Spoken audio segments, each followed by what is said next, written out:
ধানমন্ডির ৩২ নম্বরের বাড়ি গুড়িয়ে দিল বিক্ষুব্ধ ছাত্র জনতা। সুধা সদনেও অগ্নিসংযোগ, ফ্যাসিবাদের চিহ্ন মুছে ফেলার ঘোষণা। মূলত বাংলাদেশের যত স্বৈরাচারী আতুরঘর ছিল এটা, এই জন্য এটা মাটির সাথে মিশিয়ে দেওয়াটা আমাদের কর্তব্য মনে করি। খুলনায় শেখ বাড়ি গুড়িয়ে দিল বিক্ষুব্ধ জনতা। সারা দেশে আওয়ামী লীগ নেতাদের বাড়িঘর এবং বিভিন্ন ভাস্কর্য মুরাল ভাঙচুর। হাসিনার উস্কানিমূলক বক্তব্যেই ৩২-এ ভাঙচুর। সরকারের বিবৃতি, প্রতিবাদ জানিয়ে ভারতে দেয়া হয়েছে নোট, পর্যবেক্ষণে দিল্লির অবস্থান। ধানমন্ডি ৩২-এ বাড়ি ভাঙচুর নিয়ে সরকারের ভূমিকা অস্পষ্ট, বললেন মেজর হাফিজ। ভারতের বিরুদ্ধে ইন্ধনের অভিযোগ। হাসিনার ডক্টরেট ডিগ্রি বিলাসিতা নিয়ে অনুসন্ধানের সিদ্ধান্ত দুদকের। রাষ্ট্রীয় টাকায় বিদেশ সফরে গচ্চা ২৫০ কোটি। সার্জিসের আশ্বাসে ৬ ঘণ্টা পর শাহবাগ ব্লকেট প্রত্যাহার। শহীদ পরিবারের সদস্য ও আহতদের রোববার বসবেন ডক্টর ইউনূসের সঙ্গে। এবং প্রাথমিকের ৬,৫০০ সহকারী শিক্ষকের নিয়োগ বাতিল করল হাইকোর্ট। আদালত প্রাঙ্গণে বঞ্চিতদের বিক্ষোভ।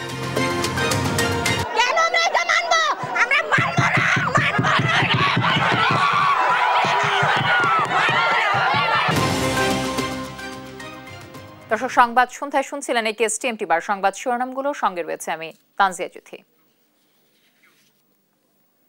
এবার জানাবো বিস্তারিত। বিক্ষুব্ধ জনতার আক্রোশে ধ্বংসস্তূপ ধানমন্ডির ৩২। দিনভর চলে অগ্নিসংযোগ ও ভাঙচুর। ভবিষ্যতে কোনো সরকার ফ্যাসিস্ট হবার চেষ্টা করলে একই পরিণত হবে বলে হুঁশিয়ারি ছাত্র জনতার। আলিমুজ্জামান সাফওয়ানের রিপোর্ট জানাচ্ছেন নাফিয়া ফারজানা। বুধবার রাত থেকে জ্বলছে ধানমন্ডির সুধা সদন। বৃহস্পতিবার বিকেলেও নেভেনি সেই আগুন। ফ্যাসিস্ট হাসিনার বাড়িটি একবার ঘৃণা ভরে দেখতে ভিড় করছেন উৎসুক জনতাও। নিয়াজ মোর্শেদকে সাথে নিয়ে আরো জানাচ্ছেন ফাহিম ইউসুফ। দ্রোহের আগুনে জ্বলছে সুধা সদন। বুধবার রাতে স্বৈরাচার শেখ হাসিনার বক্তব্যকে কেন্দ্র করে বিক্ষুব্ধ ছাত্র জনতা বিক্ষোভে ফেটে পড়েন। ভাঙচুর করেন ধানমন্ডি ৩২-এর বাড়ি, সেই সাথে সুধা সদনও। বৃহস্পতিবার বিকেলেও সুধা সদনে দ্রোহের আগুন যেন থামতেই চায় না। ছড়াচ্ছে বিদ্রোহের লেলিহান শিখা। ফ্যাসিস্ট হাসিনার ব্যক্তিগত এই বাড়িটি অনেকেই দেখতে আসেন কৌতূহল নিয়ে। বলেন, কখনো দেখা হয়নি বাড়ির ভেতরটি। একটা মানুষ যেমন কর্ম করে তেমন তার ফল হয়, এটা আগে শুনছি। ফেরাউনের ঘটনা শুনছি, দেখি নাই। এরা যেটা করছে ঠিকই করছে আমার জানার মতে। ওরা জ্বালা আছে এখন, এটা ঠিকই করছে, এটাকে বিলুপ্ত করা উচিত এগুলোকে। সুধা সদন দেখতে আসা জনতারা অনেকেই বলছেন, ৫ আগস্টের পরে নানা মতানৈক্য শুরু হলেও এই বিক্ষোভ প্রমাণ করেছে ফ্যাসিস্টদের বিরুদ্ধে বাঙালি জনতা সবসময় ঐক্যবদ্ধ থাকবে। এই ৫ই ফেব্রুয়ারির ঘটনায় সেটা একটা স্পষ্ট আমরা বার্তা দিতে পারলাম সারা বিশ্বের কাছে যে না, দেশের ক্ষেত্রে, দেশের স্বাধীনতার ক্ষেত্রে, দেশের গণতন্ত্রের ক্ষেত্রে কোনো রকমের ছাড় না। আর ছিন্নমূল মানুষরা বাড়িটি থেকে যে যা পারছেন নিয়ে যাচ্ছেন। বাঙ্গা হই আমরা, বাঙ্গমকে দাঁত পাবলে হয়েছি, বাঙ্গা যেটি হয়েছে পুরা মোরা লইছি। এই দ্রোহ আর বিদ্রোহের আগুনে শুধু সুধা সদনই পুড়ছে না, পুড়ছে বিগত ১৫ বছরের স্বৈরাচারী হাসিনার অত্যাচারী শাসনও। ফাহিম ইউসুফ, দেশ টিভি, ঢাকা। সারা দেশের ফ্যাসিস্টদের বাড়িঘরে ভাঙচুর ও অগ্নিসংযোগ করেছে বিক্ষুব্ধ ছাত্র জনতা। ওবায়দুল কাদের, এমপি বাহার, শাহরিয়ার আলমের বাড়িতে ভাঙচুর চালিয়েছে বিক্ষুব্ধ ছাত্র জনতা। খুলনা, কুষ্টিয়া, ভোলা ও নাটোর সহ বিভিন্ন জেলায় আওয়ামী লীগ নেতাদের বাড়ি ও স্থাপনা ভাঙচুর করা হয়। সহকর্মীদের তথ্য ও ছবিতে টুম্পা আফরোজের রিপোর্ট। নোয়াখালীর কোম্পানিগঞ্জে আওয়ামী লীগ সাধারণ সম্পাদক ওবায়দুল কাদেরের বাড়ি থেকে এভাবেই যে যা পারছেন নিয়ে যাচ্ছেন। এর আগে বৃহস্পতিবার দুপুরে কাদেরের বাড়িতে হামলা, ভাঙচুর ও অগ্নিসংযোগ করে বৈষম্য বিরোধী ছাত্র জনতা। আমরা আমাদের কার্যক্রম অব্যাহত রাখবো, যে সারা দেশে স্বৈরাচারের যেসব দোসররা এখন এসব আস্তানাতে আসে লুকিয়ে আছে, আমরা তাদেরকে খুঁজে খুঁজে বের করব এবং এই সকল আস্তানাকে আমরা মাটির সাথে মিশিয়ে দেব। রাজশাহীতে সাবেক পররাষ্ট্র প্রতিমন্ত্রী শাহরিয়ার আলমের বাড়িতেও বিক্ষুব্ধ ছাত্র জনতা হামলা ও ভাঙচুর চালায়। গুড়িয়ে দেওয়া হয় রাজশাহী কলেজে থাকা বঙ্গবন্ধুর মুরাল। ভেঙে ফেলা হয় টাঙ্গাইলের আওয়ামী লীগ কার্যালয়। এর আগে বুধবার রাতে শেখ হাসিনার অনলাইনে ভাষণের প্রতিক্রিয়ায় বুলডোজারে গুড়িয়ে দেওয়া হয় খুলনার শেখ বাড়ি। বরিশালে 3:30টার দিকে গুড়িয়ে দেওয়া হয় সাদিক আব্দুল্লাহর মায়ের নামে বানানো পার্ক। এর আগে ভেঙে ফেলা হয় সাদিক আব্দুল্লাহ ও আমির হোসেন আমুর বাড়ি। এটা তাদের প্রতিবাদ স্বরূপ তারা এই বাড়িটা ভেঙেছে। এটা মোটামুটি সবাই আপনার এখন খুশি বা আনন্দিত, মোটামুটি যারা সাধারণ মানুষ। জনগণ তো অনেকেই খুশি, অনেকে আবার বেজার তো হবেই, যারা পতিত স্বৈরাচারের দোসর যারা আছে তারা তো হবেই একটুই। একইভাবে ভাঙা হয় কুষ্টিয়ার মাহবুবুল আলম হানিফের বাড়ি, ভোলায় তোফায়েল আহমেদের বাড়ি, নাটোরের সাবেক এমপি শিমুলের বাড়ি, রংপুরে বঙ্গবন্ধুর মুরাল।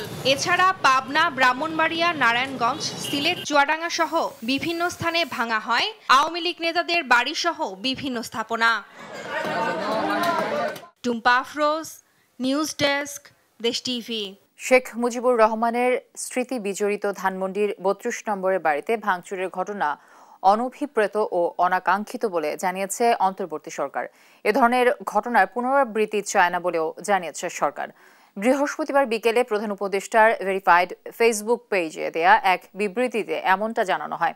বিবৃতিতে বলা হয়, ধানমন্ডির 32 নম্বর বাড়িতে ভাঙচুরের ঘটনা অনভিপ্রেত ও অনাকাঙ্ক্ষিত। পলাতক অবস্থায় ভারতে বসে জুলাই অভ্যুত্থানের বিরুদ্ধে শেখ হাসিনার উস্কানিমূলক বক্তব্যের কারণে জনমনে গভীর ক্রোধের সৃষ্টি হয়েছে, যার বহিঃপ্রকাশ ঘটেছে। অন্তর্বর্তী সরকার দেশ ও জনগণের জানমালের রক্ষায় সর্বোচ্চ সতর্ক আছে। আইনশৃঙ্খলা রক্ষাকারী বাহিনী সর্বাত্মকভাবে পরিস্থিতি নিয়ন্ত্রণে আনার যথাযথ চেষ্টা করছে বলেও জানানো হয় বিবৃতিতে। শেখ হাসিনার উস্কানিমূলক বক্তব্যের জেরে ছাত্র জনতার ক্ষোভের বহিঃপ্রকাশে ধানমন্ডি 32 সহ বিভিন্ন স্থানে ভাঙচুর ও অগ্নিসংযোগ ঘটেছে বলে দাবি জানিয়েছেন পররাষ্ট্র উপদেষ্টা মোহাম্মদ তৌহিদ হোসেন। বিকেলে পররাষ্ট্র মন্ত্রণালয়ে গণমাধ্যমের সাথে মতবিনিময়ে তিনি এসব কথা বলেন। শেখ হাসিনার উস্কানিমূলক কার্যক্রম বন্ধে ভারতকে লিখিত অনুরোধ করেও জবাব পাওয়া যায়নি, তাই বৃহস্পতিবার আবারও নোট দেয়া হয়েছে বলেও জানান তৌহিদ হোসেন। আরো জানাচ্ছেন জান্নাতুল মোহনা। বৃহস্পতিবার বিকেলে মন্ত্রণালয়ে গণমাধ্যমের সাথে মত বিনিময় করেন পররাষ্ট্র উপদেষ্টা মোহাম্মদ তৌহিদ হোসেন। বলেন, হাসিনার উস্কানিমূলক বক্তব্যের কারণে ছাত্র জনতার মাঝে ক্ষোভের বহিঃপ্রকাশ ঘটেছে, তাই ধানমন্ডি 32 সহ দেশের বিভিন্ন স্থানে হামলা, ভাঙচুর, অগ্নিসংযোগের ঘটনা ঘটেছে। শেখ হাসিনা ভারতে থেকে যেসব বক্তৃতা বিবৃতি দিচ্ছেন সেটাকে ছাত্র জনতা ভালোভাবে নেয়নি এবং তিনি অবিরাম যেহেতু প্রভোগ করতে থেকেছেন, তারই ফলশ্রুতিতে এই ঘটনাটা ঘটছে বলে আমাদের বিশ্বাস। এবং যদি তিনি এই ধরনের ঘটনা থেকে বিরত থাকতেন তাহলে এরকম ঘটনা হয়তো ঘটতো না। তিনি বলেন, বাংলাদেশকে নিয়ে শেখ হাসিনার উস্কানিমূলক বক্তব্য বা বিবৃতি দেওয়া বন্ধ করতে ভারতকে লিখিত অনুরোধ করেও জবাব পাওয়া যায়নি। বৃহস্পতিবার আবারও ভারতকে নোট দেওয়া হয়েছে বলেও জানান পররাষ্ট্র উপদেষ্টা।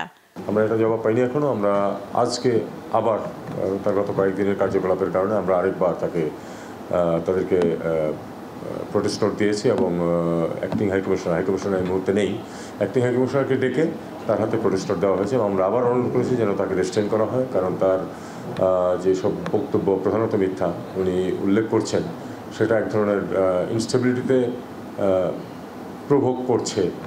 এক প্রশ্নের জবাবে তৌহিদ হোসেন দাবি করেন, বিদ্যুৎ নিয়ে আদানির সাথে বাংলাদেশের যে চুক্তি তা খুবই খারাপ ছিল। আমাদের চুক্তিটা একটা খারাপ চুক্তি, এটা অস্বীকার করার কোনো উপায় নেই যে এটা চুক্তিটা ভালো হয়নি। আমাদের স্বার্থ যারা চুক্তি নেগোশিয়েট করেছিলেন তারা বাংলাদেশের স্বার্থ ঠিকমতো রক্ষা করতে পারেননি সেক্ষেত্রে। সেই হিসাবে আমি বলতে চাই এটা একটা ভালো চুক্তি না।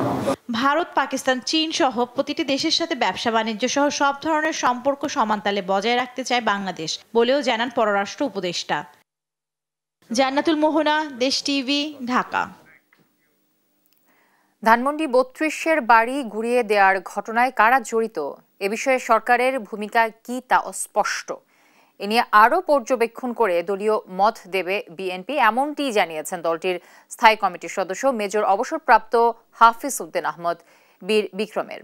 গণতন্ত্রের পথে বাধা দিতে দেশের ভেতরে বিশৃঙ্খলা সৃষ্টি করতে ভারতের ইন্ধনে এ ঘটনা ঘটতে পারে বলে সন্দেহ প্রকাশ করেন তিনি। বিস্তারিত সাইফুল রিপনের প্রতিবেদনে। জাতীয় প্রেস ক্লাবে বর্তমান রাজনৈতিক প্রেক্ষাপটে গণতন্ত্রের ভবিষ্যৎ শীর্ষক আলোচনা সভার আয়োজন করে স্বাধীনতা ফোরাম। যে কোনো মূল্যে বাংলাদেশের গণতন্ত্রের ভবিষ্যৎ আপনাকে সামনের দিকে এগিয়ে নিয়ে যেতে হবে।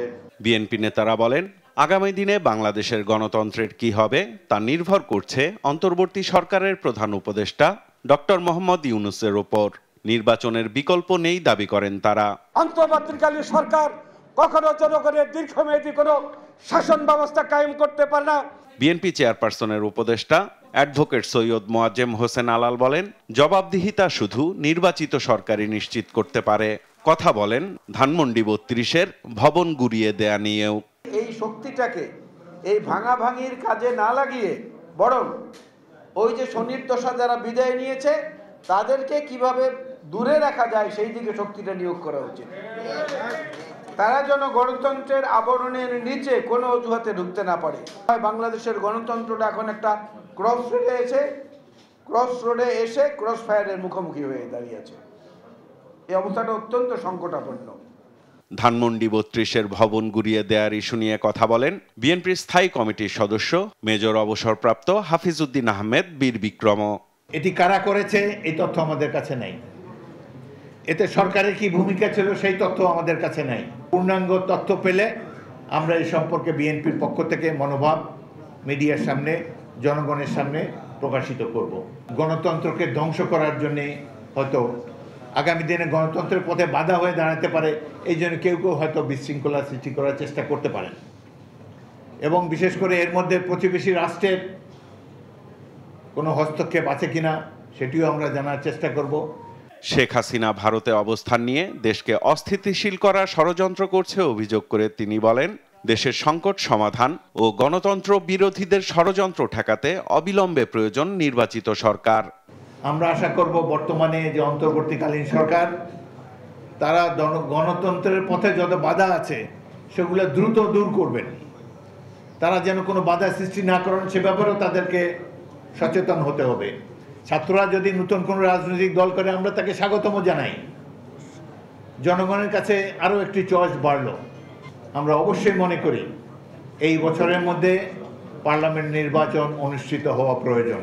সংস্কার নিয়ে সময় অপচয়ের সুযোগ নেই বলেও মন্তব্য করেন বিএনপির এই অন্যতম নীতি নির্ধারক। এই সংস্কার প্রস্তাবের মাধ্যমে নাকি আরো সময়ক্ষেপণ। সাইফুল রিপন, দেশ টিভি, ঢাকা।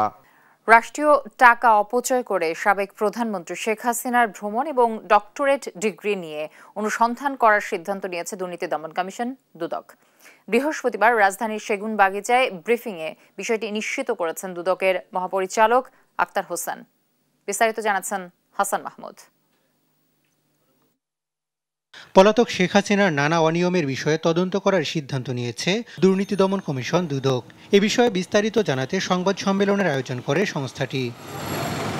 2019 থেকে 2024 সালের মাঝামাঝি পর্যন্ত গত 5 বছরে রাষ্ট্রীয় উড়োজাহাজ সংস্থাটি 250 কোটি টাকা ব্যয়ে 48টি ভিআইপি ফ্লাইট পরিচালনা করেছে। এসব সফরে শেখ হাসিনা ব্যয় করেছেন প্রায় 200 কোটি টাকা। রাষ্ট্রীয় অর্থ অপচয় করে বিদেশ ভ্রমণের অভিযোগে তদন্তের সিদ্ধান্ত নিয়েছে দুদক।